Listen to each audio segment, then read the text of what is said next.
आदाब दोस्तों, एक और पॉडकास्ट में खुशामदीद। मैं हूँ इकबाल खुशी। तो आज हमारे साथ हैं इनाम नदीम साहब, मारूफ शायर, मुदर्रिस, ट्रांसलेटर, नक्काद और एक बहुत ही हमजह शख्सियत जिनके फ़न पे, जिनकी जहतों पे आज हम बात करने के लिए हाजिर हुए हैं इस मुख्तसर गुफ्तगू में। इनाम साहब खुशामदीद। बहुत बहुत शुक्रिया आपका। अच्छा इनाम भाई, ये बताइएगा कि हम सब मार्केस के आशिक हैं और आपने हम उशाक को एक तोहफा दिया, यानी मार्केस का जो आखिरी नावल था मिलते हैं अगस्त में।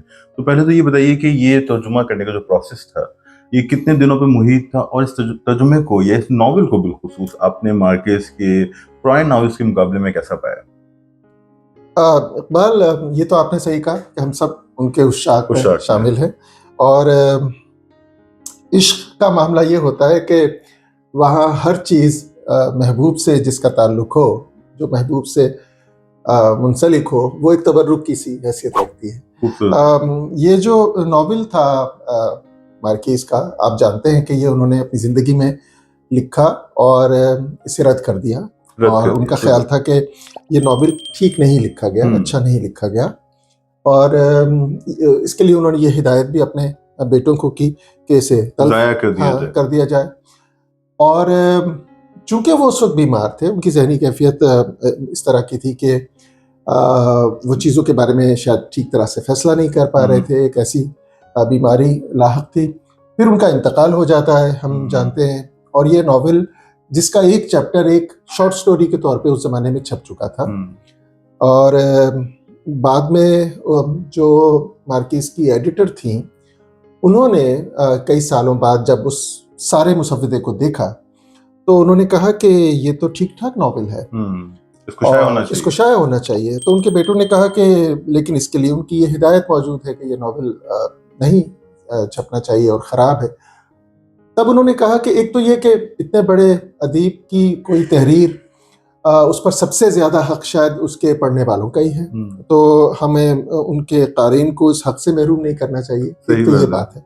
दूसरी जो शायद सबसे अहम बात थी वो ये थी, उन्होंने ये कहा कि वो जो एक अपनी चीज़ों के बारे में भी जांचने की एक सलाहियत होती है, बीमारी के सबब शायद मार्केस उस से गुजर रहे थे कि वो उस तरह उसको देख नहीं पाए।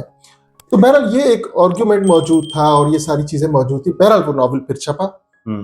और मुझे याद है कि हमें सबसे पहले हमारे दोस्त हैं मुबश्शिर ज़ैदी साहब, उन्होंने ये खबर दी। और वो नावल फिर छप कर आया। वो नावल हमने पढ़ा, मुख्तसर सा नावल था, यानी एक तवील शॉर्ट स्टोरी ही कह लीजिए आप उसे, जो कि ज़्यादा सुफ़हात पर मबनी नहीं थी, शायद कोई 60 सफ़े, 60-65 सफ़े। जी हाँ। तो वो मैं उन दिनों कुछ काम मैंने किया था बुक कॉर्नर के लिए।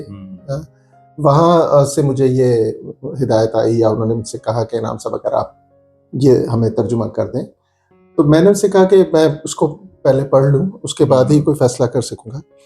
तो नावल तो मैंने एक निशिस्त में पढ़ लिया था वो, क्योंकि वो बहुत ही मुख्तसर था और मुझे वो नावल बहुत दिलचस्प लगा। उसके अंदर ऐसी बहुत सारी चीज़ें हैं जो मार्केस से ख़ास हैं, जो उनका स्टाइल है, जो जिस तरह वो लिखते हैं। वो एक बड़ा लिखने वाला या एक बड़ा फनकार, चाहे वो शायर हो, चाहे गाने वाला हो, या कोई भी हो, वो उम्र के किसी हिस्से में भी इकबाल अगर काम करे ना, वो कहीं ना कहीं उसके फन की छूट पड़ती है, नजर आती, उसका स्टाइल आएगा।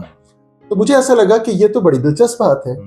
और ख़ास तौर पे उसका जो पहला चैप्टर है, जो अलग से कहानी के तौर पे भी छपा था, वो मुझे बहुत ही इंटरेस्टिंग मालूम हुआ। तो यूं आपने इस पे काम शुरू तो बस फिर वो मैंने उनसे कहा कि ठीक है, इसको देखते हैं, करते हैं काम। तो ज़्यादा वक्त नहीं लगा। लेकिन किताब बड़े अच्छे ढप्पे शाये हुई और ज़ेरे बहस देखिए, वो तो बुक कॉर्नर वालों का खासा है, किताब पर बहुत मेहनत करते हैं। और लेकिन आपने भी तर्जुमे का हक अदा किया, तभी वो किताब जो है वो उसकी वर्थ, उसका तर्जुमा है। बस वो देखिए, हक अदा करने की जो बात है, बात ये है कि मेहनत से नहीं जी चुराते बस यार, और बाकी तो अच्छा नहीं, इस मेहनत से मुझे ये ख्याल आया, जो कि दोस्तों के लिए भी खबर है, चूंकि मार्केस का जो ये आखिरी नावल है, उसके अलावा इनाम नदीम साहब ने जो बड़ा काम किया है, बल्कि एक कारनामा है, गो कि मार्केस उर्दू वालों में ज़ेरे बहस रहा। मगर क्या ये मुमकिन था कि तमाम कहानियों को इकट्ठी करे और एक शख्स हर तरह के मार्केस के काम को एक किताब में समो सके? तो ये इनाम नदीम साहब ने किया। तो ये बताइएगा सर, ये तजुर्बा कैसा रहा? क्योंकि कुछ अभी हम बात भी कर रहे थे कि ऑलरेडी कुछ मुस्तनद ट्रांसलेटर्स थे जो मार्केस की कहानियों पे काम कर चुके थे और मार्केस की बेहतरीन कहानियां आ चुकी थी, तो ये चैलेंज भी था आपके लिए उनके लेवल को कम्पीट करना। और आपने जब कुल कहानियां पढ़ी तो आपने मार्केस को बताओ कहानीकार कैसा पाया? देखिए इकबाल, मैं इसमें बहुत ईमानदारी के साथ एक बात बताऊं, मेरा ऐसा कोई इरादा नहीं था कि जो उम्दा मुतरजम जो कर हजरात चुके ने हैं। काम कर चुके हैं मैं उनको फिर से तर्जुमा करूं और किसी तरह से ये बताने की कोशिश करूं कि देखो हमने कैसा तर्जुमा किया है और मैं तो ऐसा काम कर, ऐसा हरगिज नहीं था। ये ये प्रोजेक्ट इस मकसद तरह का नहीं था था वैसे नहीं, वैसे। कतई नहीं ना, ये प्रोजेक्ट था और मैं ऐसा करना ही नहीं चाहता था। असल में तो ये जो आइडिया था इस किताब का वो बुनियादी ये था कि बुनियादी तौर पे आइडिया ये था कि वो कहानियां जो किसी ने तर्जुमा नहीं की हैं लेकिन इतने बड़े अदीब की कहानियां हैं उनको तर्जुमा हम करें। और मैंने उसी पे काम शुरू किया था और ऐसी बेशुमार कहानियां थी, यानी आधी से ज्यादा कहानियां ऐसी थी जिनका किसी ने तर्जुमा ही नहीं किया। तर्जुमा ना करने की कई वजूहात हो सकती हैं, लोगों को वो कहानियां मुश्किल लगी होंगी, ऐसी कहानियां हैं सही, खासतौर पे उनकी इब्तिदाई कहानियां मुश्किल कहानियां हैं क्योंकि वो बहुत एब्स्ट्रैक्ट हैं और काफका के असर उस पर बहुत नजर आता है आपको, और या फिर लोगों ने शायद इस काबिल नहीं समझी, उनको वो कमजोर लगी हो, जो भी वजूहात रही हो, ऐसी बेशुमार कहानियां थी। तो मैंने वो प्रोजेक्ट असल में इस तरह से शुरू किया था, एक चैलेंज के तौर पे, हाँ, कि वो कहानियां तर्जुमा करके पढ़ने वालों तक पहुंचाई जाएं जो अभी तक तर्जुमा नहीं हुई। जब वो तर्जुमा हो चुकी और वो छपने का मरहला आया तो तब हमारे दोस्तों में ये चीज़ डिस्कस हुई जिसमें हमारे पब्लिशर भी शामिल थे कि अब पीछे जो कहानियां रह गई हैं जो उन्हें क्यों छोड़ा जाए, उसमें बाज़ तर्जुमे बहुत ख़राब थे अगरचे वो कहानियां अच्छी थी, तो आप उनको ज़रा देख लीजिए। तो दो एक ऐसी कहानियां मैंने तर्जुमा की जो पहले तर्जुमा हो चुकी थी, लेकिन मैं सच बताऊं कि ऐसी बहुत सी कहानियां थी और जो जिनमें बहुत मशहूर कहानियां हैं जिनको मैं हाथ लगाते हुए घबरा रहा था इस वजह से कि वो बहुत अच्छे मुतरजिम कर चुके थे तर्जुमा, और मैं ये बिल्कुल नहीं चाहता था, और मैं उनका मद्दाह हूँ बहुत, ऐसे बहुत से नाम है। फारूक हसन सबसे पहले उनका नाम, मुझे फारूक हसन का तर्जुमा बेहद पसंद है, वो मैं तब फिर से तर्जुमा नहीं करना चाहता था। तो लेकिन फिर कुछ सूरत हाल इस तरह की बनी कि इससे कोई हर्ज नहीं है, सारी दुनिया में एक से ज्यादा तराजुम होते हैं और बहुत आला तर्जुमे होने के बावजूद भी नए सिरे से दोबारा तर्जुमा किया जाता है। ऐसी बहुत सी मिसालें मेरे सामने आई। के अंग्रेजी में जी हाँ, ऐसा ही है। तो तब मुझे कुछ हौसला हुआ, मैंने कहा अच्छा लाओ फिर नहीं, ये तो खैर आपने हौसला किया तो ये हमारी खुशनसीबी है, क्योंकि ये अच्छी चीज़ है कि उर्दू में एक किताब की सूरत मार्केस की तमाम कहानियां मौजूद हैं। और ये जो तर्जुमे में जहतें तो आती हैं, अब जैसे कैफका का नैयर मसूद साहब का भी तर्जुमा का भी है। अच्छा, यहाँ लातिनी अमेरिकी अदब पे बात हो रही है तो एक शख्सियत का नाम हम खासतौर पर लेना चाहेंगे, और ये जज्बाती वाबस्तगी भी है क्योंकि अभी हम उसी दफ्तर में मौजूद हैं जिसमें कभी आसिफ फरूखी मरहूम बैठा करते थे, और उन्होंने मौत और कुतुबनुमा के नाम से लातीनी अमेरिकी कहानियों का तर्जुमा किया था जो उनकी पहली किताब थी, और गालिबन उस पर उन्हें जो अवार्ड भी मिला था। तो ये फरमाएगा कि आसिफ फरूखी साहब से आपकी जो वाबस्तगी रही, ताल्लुक रहा, दोस्ती रही, उस पर कुछ रोशनी डालें। किस तरह के आदमी थे, किस तरह वो इतनी सारी चीज़ें कर लिया करते थे, हम तो हैरान हुआ करते थे उन्हें देख के। देखिए आसिफ साहब, मैं क्या कहूँ, मीर का शेर याद आता है कि जब नाम तेरा लीजिए तब अश्क भरावे, यूं जिंदगी करने को कहां से जिगर आवे। आसिफ साहब का तस्करा तो मैं अब दीदा हुए बगैर कर नहीं सकता। आसिफ साहब से दोस्ती और मोहब्बत का मेरा पुराना रिश्ता था। आसिफ साहब ने जब अभी शहरजाद इदारा नहीं बनाया था, उनका पर्चा दुनियाज़ाद अभी शुरू नहीं हुआ था, तब से मेरी आसिफ साहब से दोस्ती थी। हाँ, और आसिफ साहब मेरे मेंटोर थे। मैं ज़िंदगी में थोड़ा बहुत अगर बुरा भला कुछ कर पाया हूँ तो उसके पीछे आसिफ साहब की आशीर्वाद, आसिफ साहब की हौसला अफजाई बहुत थी। मसलन मैं तर्जुमे अगर कर पाया तो आसिफ साहब ना होते तो मैं तो कभी भी तर्जुमा ना कर पाया। आसिफ साहब कोई किताब तोहफे में देते थे, मैं फ़ोन करता था तारीफ करने के लिए, आसिफ साहब तर्जुमा, वो नॉवेल तो बहुत अच्छा है, तो वो फ़ौरन आगे से फरमाइश करते थे तो इसका तर्जुमा कर दो। क्या बात है, आप कैसे तर्जुमा कर रहे हैं इस तरह। दुनियाज़ाद में भी वो दुनियादाद में भी सिलसिला नहीं, मेरे ख्याल में आसिफ फरूखी साहब ने जिस तरह नौजवानों को भी जाहिर सी बात है सामने लेके आए और काबिलियत को शनाख्त किया, और वो खुद चूंकि बहुत काबिल आदमी थे और जी हाँ। जबानों पे उनका अबूत है, तर्जुमे में खास तौर पे। अच्छा ये फरमाएगा इनाम भाई कि आसिफ फरूखी से एक जिक्र आया कि हमारे यहाँ आज अदबी तक़रीबात, फेस्टिवल्स, कॉन्फ्रेंसेस, मेले बहुत हो रहे हैं। तो शुरू में कुछ लोग एतराज़ करते थे कि भैया ये जो एक्टिविटी है ये इतनी सूदमंद नहीं हो रही, लेकिन हम देख रहे हैं कि इस एक्टिविटी में तनकीद के बावजूद इजाफा हुआ, इसमें जो मासिस की शमूलियत है आवाम की वो भी बढ़ी है। तो क्या ये शऊर में इजाफा कर रहा है, इससे रीडरशिप बढ़ रही है? आप देख रहे हैं इससे अदीबों को भी शनाख्त मिल रही है। ये पहलू तो मुझे नजर आया कि जो अदीब जिन्हें कोई जानता नहीं था आज उनके साथ सेल्फी ली जा रही है, तो ये भी कोई बुरी बात नहीं है। मगर आप अपना ओपिनियन हमसे शेयर करें। मैं बिल्कुल आपसे इत्तेफाक करता हूँ, ऐसा ही है। मतलब आसिफ साहब ने, अमीना सैयद ने जब शुरू किया KLF, जो कि पहला अदबी मेला है पाकिस्तान की तारीख में, उसके बाद तो हम देखते हैं कि अब कैसी रौनक है यहाँ। तो शायद उनके पेश नज़र यही बात रही होगी कि अदीबों का भी एक सेलिब्रिटी की तरह सराहा जाने पर हक है। तो अब अदीबों को ये एहसास होता है कि वो एक सेलिब्रिटी है, लोग उनकी से ऑटोग्राफ लेते हैं, तस्वीरें खिंचवाते हैं, उनकी किताबें खरीदते हैं। इससे बहुत फ़र्क पड़ा है। मैं आपको एक वाक़या बताऊं, मुझे याद है कि आसिफ साहब ने जब शुरू किया KLF, मैं उनके साथ ही, हम भी उसमें शरीक होते थे, मुशायरे में शेर भी पढ़ते थे। आसिफ साहब कहते थे ये प्रोग्राम है, इसको तुम मॉडरेट कर लो या इस किताब पर बात कर लो। तो हम जैसे कहते थे वो हम भी साथ साथ शामिल ही रहते थे, पहले KLF से लेके जब तक आसिफ साहब जब तक उस प्रोजेक्ट का हिस्सा रहे। तो मुझे याद है कि KLF बहुत, उसका बड़ा तामझाम था और बड़ी शानदार तकरीबात होती थी, सेशंस बड़े होते। फिर हम देखने लगे कि छोटी छोटी जगहों पे भी लिटरेचर फेस्टिवल के नाम से होने लगे। मुझे अच्छी तरह याद है कि एक किसी बहुत छोटी सी जगह पर किसी ने कोई लिटरेचर फेस्टिवल के नाम से इवेंट किया। तो मैंने जरा हंसते हुए आसिफ साहब से कहा कि आसिफ साहब ये देखिए जरा, ये भी लिटरेचर फेस्टिवल है। तो आसिफ साहब ने बड़ी संजीदगी से मुझे जवाब दिया कि हाँ, यही तो हम चाहते थे। नहीं ये बड़ी बात। तो मेरा नजरिया बिल्कुल बदल गया। मुझे लगा था कि आसिफ साहब भी हंसेंगे इस बात पर, लेकिन आसिफ साहब ने कहा देखो इनाम, बात ये है कि यहाँ भी तो किताब पर बात हो रही है ना, लफ्ज की बात हो रही है, शेर की बात हो रही है। सो यही तो हम चाहते थे कि जगह जगह ये बात हो। तो इसका मतलब है कि हम कामयाब रहे। कामयाब है। और ये मैंने नोट किया, मैं तो बताओ सहाफ़ी उसे कवर करता था, कि आम ख्याल ये था कि बीच लग्जरी में अगर ऑक्सफोर्ड एक इवेंट करवा रहा है तो ये एलीट क्लास का होगा। लेकिन जब हम उस इवेंट में जाते थे, खासतौर पे जो उसके इतवार का दिन होता था, तो हमें ऐसा लगता था कि शायद हम 4-5 हज़ार लोगों के दरमियान है, जिसमें स्कूल के स्टूडेंट्स, आम लोग जो बसों में सफ़र करके वहाँ पहुँचते थे। तो वो आवाज़ तो ये फेस्टिवल्स बने। अच्छा इनाम भाई, आपने जिक्र किया कि जब ये इवेंट्स होते थे तो कहीं आप शेर पढ़ते थे। तो मैं जो शायर है जिससे आपके सफ़र का आगाज़ होता है, हम देखते हैं शायर तो अभी भी मौजूद है, 2025 में आपका अफसानी शेरी मजमू आया है, लेकिन जो ट्रांसलेटर है उसका जो काम है वो क्या गालिब आया या उसने ज़्यादा वक्त लिया आपका? असल में इकबाल, उसमें ये हुआ कि एक राज फाश हो गया।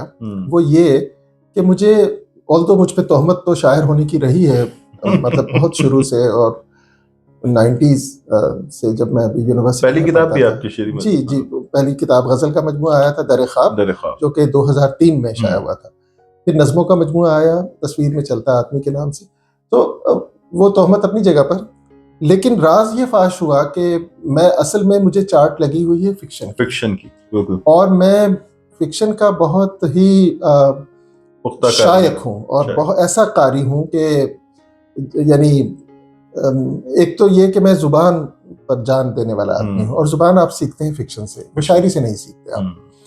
तो जो पुराने लोग थे उनको बहुत पढ़ा और बहुत उनको पसंद किया। फिर उस जमाने में जो तराजिम आना शुरू हुए, खासतौर पर रूसी नॉवेलों के, उसने तो हमको ऐसे जकड़ लिया, हमको एक और ही दुनिया में पहुंचा दिया। बिल्कुल, वो देख ले। तो आप सोचिए जरा, एक अभी नौजवान तालिब इल्म जो अभी भी कॉलेज से फारिग हुआ है, यूनिवर्सिटी में है, और वो दोस्तोवस्की का पागल आशिक है, और छुट्टियां ले लेके हम क्राइम एंड पनिशमेंट पढ़ते थे और इडियट पढ़ते थे। और ये फिक्शन का जो मामला था उसने गर्विदा बना लिया। मैं हमेशा से उसका बहुत शायक रहा। मुझे मसलन मेरी पसंदीदा फिक्शन निगार जो है वो इसमें चुगताई है। मैं यानी हर वक्त उनकी किताब पढ़ सकता हूँ। क्या बात है। जब चाहूँ मैं उठा के पढ़ना शुरू कर दूंगा और लुत्फ आना शुरू हो जाएगा। वो इतनी मुझे पसंद है। और बहुत सारे लोग, तो ये जो मामला तर्जुमे का आपने पूछा, असल में ये राज यहाँ आकर फाश हुआ। वो जो फिक्शन में आपकी जो दिलचस्पी थी, इतने बरसों की जो तरबियत थी, बुरी भली जैसी भी थी, वो जुबान लिखने की या मुहावरा या रोजमर्रा या अपनी जुबान। देखिए, एक बात मैं आपसे अर्ज करूं, आमतौर पे ये तस्वुर किया जाता है कि साहब जो लोग तर्जुमा कर रहे हैं वो इसलिए कर रहे हैं कि वो बहुत मसला अंग्रेजी से तर्जुमा कर रहे हैं तो आपकी अंग्रेजी बहुत अच्छी है। ये बिल्कुल उलट मामला है। एक्चुअली आपकी उर्दू बहुत अच्छी होनी चाहिए। अंग्रेजी इतनी भर भी चलेगी कि आप उसका मफहूम समझ सकें, लेकिन आप उर्दू में लेकिन चूंकि बयान उर्दू में करना है तो उर्दू में आपको दस्तरस होना चाहिए। और ये कैसे आएगी, मतलब पढ़े बगैर तो आप लिख नहीं सकते। तो अगर आपने फिक्शन पढ़ा नहीं है, और ऐसे लोगों का फिक्शन नहीं पढ़ा कि जिन, मैं जुबान की बात कर रहा था कि जिनको जुबान आती है, तो आप अच्छे मुतरजम हो नहीं सकते। आपके पास मुतबादिल अल्फाज और ज़रफ़ेज़ी नहीं आएगी। अच्छा, तो यहीं से पसंद की बात हुई, तो आपके पसंदीदा फिक्शन निगार कौन है? चूंकि नौजवान इसे देखेंगे तो उनको तहरीक मिलेगी, इन्हें पढ़ना चाहिए, इंटरनेशनल भी और पाकिस्तानी अगर अदीब नाम लेना चाहें आप। देखिए, मेरे तर्जुमों से आपको एक अंदाजा हो सकता है कि एक तो ये कि मैं शौकिया मुतरजिम हूँ, यानी मैं अपनी खुशी के लिए आपका प्रोफेशनल उस पर नहीं करता कि कोई मुझे फोन करे कि ये इतने पैसे ले लीजिए, इस किताब का तर्जुमा कर दीजिए, या नहीं। लेकिन वैसे पढ़ते आप जिनको रहे हैं और हाँ, तो इसलिए ये जिक्र कर रहा हूँ कि जो चीजें मैंने तर्जुमा की है, मतलब मार्केस का मैंने काम किया है, वो इसलिए किया कि वो मुझे बहुत पसंद बहुत है। और नए पुराने लिखने वालों में एक लंबी का तो बार-बार जिक्र है यहाँ पे। मैं अब मतलब ये अदीब मेरे लिए कभी पुराने नहीं। हाँ, ये तो बिल्कुल, ये अजीब बात है। हालांकि लोग कहते हैं कि इनाम साहब आप अभी भी लता को ही सुनते रहते हैं, अभी भी नूरजहां के ही सुनते हैं, अब इतने लोग आ गए। मैं उनसे कहता हूँ कि मियाँ ये हमें पुराने लगे तब हम क्या बात। अच्छा, ये बहुत कम लोग जानते हैं, बल्कि जानते तो हैं, लेकिन चूंकि बुनियादी हवाला अदब का इतना गालिब आ जाता है अदीबों में कि कोई शख्स इतना हम जहत हो कि वो कुछ जहतें हमें दिखाई नहीं देती। इनाम नदीम साहब को मौसीकी पे बहुत गिरफ्त है और कई सेशन हमने इनके अटेंड किए और क्या शानदार गुफ्तगू होती है। तो इनाम भाई, ये मौसीकी कहाँ से दर नहीं भाई, एक पहली तो ये वजाहत कर दें, कोई गिरफ्त नहीं है। और लेकिन आपके वो मालूमात का खजाना तो है, वो भी एक चीज है, मतलब वाजबी सी शुद्ध है, मतलब सुरीली आवाज का पता रहता है, यानी ये पता होता है कि ये आदमी बेसुरा गा रहा है, ये सुर में गा रहा है, और 2-4-5 राग हैं जो पसंद हैं तो वो पहचान लेते हैं कि कौन किस राग में गा रहा है। ये मामूली सी चीज है। हमने तो कभी जिंदगी में हमें नसीब ही ना हुआ कि किसी गुनी आदमी के साथ बैठते जो हमें बताता, मौसीकी तो बहुत बड़ी, जो हमें बताता कि ये कैसे है। हाँ, सिर्फ हमें कान सुरीले मिले थे जिसकी बुनियाद पर हम ये बातें कर रहे हैं। यानी ना गला मिला, काश गला ही मिला होता तो गा लेते। तो सिर्फ कान सुरीले मिले कि सुन की पहचान हो जाती। तो मुझे शौक बहुत रहा। असल में आप तो मुझसे उम्र में बहुत छोटे हैं। हम जब बड़े हो रहे थे तो उस जमाने में म्यूजिक जो था, जो पॉपुलर म्यूजिक था, वो फिल्म का म्यूजिक था। फिल्म का म्यूजिक हुआ, यानी उस वक्त ये जो नॉन फिल्म म्यूजिक था, ये बाद में ये 80s में आया हमारे सामने। तो हम लोग 70s में बड़े हो रहे थे, मिड 70s और ये अर्ली 80s का जमाना। तो उस वक्त तो और ये वो भला जमाना था इकबाल कि जब 1950 के गाने भी 1980 में रेडियो बजाता था। तो हमें जो म्यूजिक पसंद आया वो 1980 का नहीं है, 1950 वो 1950 का है, क्योंकि वो रेडियो पे बजता था और हमें सुनने को मिलता था, वो टीवी पे चलता था। और तो ये हुआ कि अच्छा म्यूजिक देर तक अब हमारी समात में रहा, और अब भी है वो 1950 हाँ, वो बहुत, मुझे उस जमाने का म्यूजिक, खासतौर पे फिल्म म्यूजिक जो है वो बहुत हॉन्ट करता है। और थोड़ी बहुत शुद्ध क्लासिकल म्यूजिक की तरफ इस तरह हुई कि उस जमाने का जो म्यूजिक था वो क्लासिकल बेस्ड होता था, चाहे वो फिल्मी गाना हो, लेकिन उसकी बुनियाद क्लासिकी होती थी। खुर्शीद अनवर का कोई गाना आप सुन लीजिए, वो पूरी रागदारी उसमें होती थी। तो ये सबब रहा, और उसका लुत्फ बहुत है। और म्यूजिक से ज्यादा पुरलुत्फ कोई चीज नहीं है। क्या बात है, बिल्कुल, बहुत जिंदगी जो है वो पूरी उसके एक रिदम है। अच्छा, कुछ आखिरी सवाल की तरफ मैं चाहूंगा कि हमने आपसे पसंदीदा फिक्शन निगार पूछा, लेकिन एक शायर का दिल है, जैसे हमारे दोस्त सैयद काशिफ रज़ा कहते हैं कि मतलब एक जो तख्लीकार होता है उसका शायर का दिल होता है। तो पसंदीदा शायर कौन से थे? अगर आप शायरी की समत आए तो किन्हें पढ़ते रहे? किन के इज़हार ने आपके अंदर ये ख्वाहिश जगाई कि आप भी इसी ढब पे गज़ल के हैं, नज़्म के हैं? शायरी बस बहुत पढ़ी मैंने, दो वजूहात की बिना पर। एक तो अपने शौक से भी शायरी हम पढ़ते ही थे, लेकिन मैं चूंकि तदरीस में आ गया कोई 25-30 बरस पहले, तो फिर निसाबी ज़रूरत के तहत भी पढ़ना पड़ी। उससे पहले जब हम खुद पढ़ रहे थे तो क्लासिकल शायरी भी पढ़ी। और मेरा ख्याल है कि मीर से बड़ा शायर अभी तक उर्दू ज़ुबान में पैदा नहीं हुआ। क्या बात गालिब की अज़मत और अपनी फैज़ की जगह। पॉपुलैरिटी अपनी जगह पर, लेकिन मीर हर ज़माने का बड़ा शायर है। हुँ, आप यकीन कीजिए कि 300 बरस हो गए मीर साहब हुँ, को गुजरे।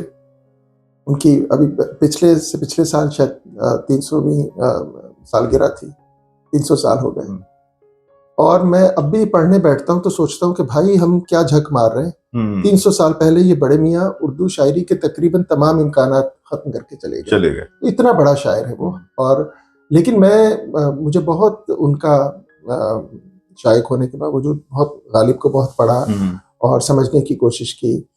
इसी तरह से मुझे इकबाल के ने यहाँ अपनी जो एक बहुत शुकोह लफ्ज़ी है, हुँ, वो मुझे बहुत पसंद है। हुँ, और इकबाल का अंदाज़ किसी के पास नहीं है। हुँ। बस अंदाज़ ज़्यादा गाना है वही उनका। उसके मूजिद भी थे और उन्हीं पर उसका खात्मा भी उरूज हुआ। पे भी वही ले गए अब उसको। हाँ, हाँ, इसी तरह सब बड़े शायरों को, नासिर काज़मी मुझे बहुत पसंद ख़ैर, है। और जिस शायर का मैं बेहद मद्दाह हूँ, वो अहमद मुश्ताक है। अहमद मुश्ताक साहब। और बाद में सभी तरह की चीज़ें हम पढ़ते रहे। सरवत हुसैन की चीज़ें हमने बहुत शौक से लेकिन पढ़ी। मीर से जो सफ़र शुरू हुआ वो हाँ, जारी है। अगर आप गौर करेंगे इकबाल, तो ये जिन शायरों का मैं नाम ले रहा हूँ, ये हुँ। कहीं न कहीं ये सब मीर से मुतासिर हैं। मीर के स्कूल से जिसे हम जी कहते हैं, हाँ, मकतबा बिल्कुल ऐसा फ़िक्र। ही है। अच्छा ये हज़रत आखिरी सवाल की तरफ मैं आऊँगा, जिस ऑफ़िस में मैं मौजूद हूँ, हमने ज़िक्र किया आसिफ जो मरहूम यहाँ बैठा करते थे, तो ये इसकी जो छत है बुलंद है, तो मैं इनाम भाई से कह रहा था कि रोशन कमरा है और यहाँ किताबें लगी हुई हैं, कुछ उसके शॉट्स भी हम आपसे शेयर करेंगे। आपके लिखने का ढब आपने मुझे बताया जो बड़ा इंटरेस्टिंग है कि आप अभी भी कागज़ और कलम से लिखते हैं। तो ये बताइएगा तर्जुमे का सिलसिला, ये पूरा आपका लिखने का ढब क्या है, पैटर्न क्या है? दिन में लिखते हैं, रात में लिखते हैं, कागज़ और कलम से लिखते हैं, कंप्यूटर स्क्रीन के सामने बैठते हैं?